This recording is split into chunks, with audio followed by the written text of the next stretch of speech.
વલસાડમાં પડેલ ભારે વરસાદને લઈ મોગરાવાડી અને છીપવાડ અંડરપાસમાં પાણી ભરાતા લોકોને હાલાકી. અંડરપાસમાંથી પસાર થતા વાહનો અધવચ્ચે ફસાતા પોલીસ મદદે પહોંચી વાહનોને બહાર કાઢ્યા. વલસાડ જિલ્લામાં મોડી રાતથી જ મેઘરાજાએ તોફાની બેટિંગ શરૂ કરી હતી. જિલ્લાના તમામ તાલુકામાં સાર્વત્રિક ધોધમાર વરસાદ વરસ્યો હતો. ભારે વરસાદને કારણે વલસાડ શહેરના અનેક નીચાણવાળા વિસ્તારોમાં પાણી ભરાઈ ગયા હતા, જેને કારણે જનજીવન અસ્તવ્યસ્ત થયું છે. શહેરના મુખ્ય અંડરપાસમાં પાણી ભરાઈ જતા વાહન વ્યવહાર સંપૂર્ણપણે ઠપ થઈ ગયો હતો. દર વર્ષની જેમ આ વર્ષે પણ પ્રી મોન્સૂન કામગીરીની વલસાડ નગરપાલિકાની પોલ ખુલી છે. મોડી રાતથી શરૂ થયેલી આ મેઘમહેર હવે વલસાડવાસીઓ માટે મુશ્કેલીનું કારણ બની છે. વલસાડ શહેર અને મોગરાવાડી વિસ્તારને જોડતા મુખ્ય અંડરપાસ તેમજ વલસાડ શહેરથી 40 ગામોને જોડતા મહત્વના છીપવાડ અંડરપાસમાં ઘૂંટણસમાં પાણી ભરાઈ ગયા છે. પાણી ભરાઈ જવાને કારણે અંડરપાસમાંથી પસાર થઈ રહેલા અનેક વાહન ચાલકો અધવચ્ચે જ ફસાઈ ગયા હતા અને મોટરસાયકલ તેમજ કાર જેવા વાહનો બંધ પડી ગયા હતા. સવારના સમયે નોકરી ધંધે જતો વર્ગ અને શાળાએ જતા બાળકો ભારે મુશ્કેલીમાં મુકાઈ ગયા હતા.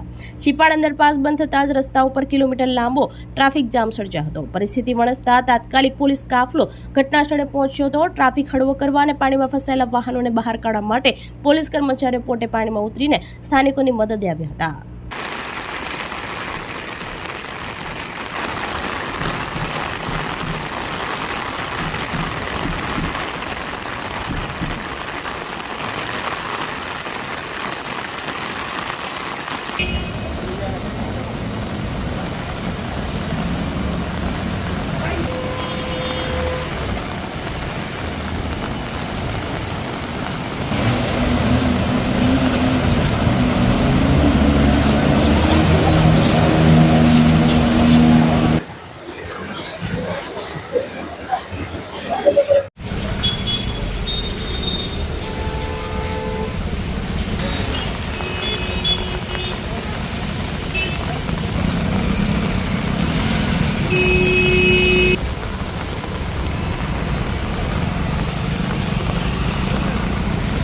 આપણી સંકલ્પ ન્યૂઝ ચેનલને સબસ્ક્રાઇબ અને લાઇક કરો, બેલ આઇકન દબાવો જેથી આવનાર ન્યૂઝ અપડેટ્સની નોટિફિકેશન આપના મોબાઈલ પર સૌથી પહેલા પહોંચે.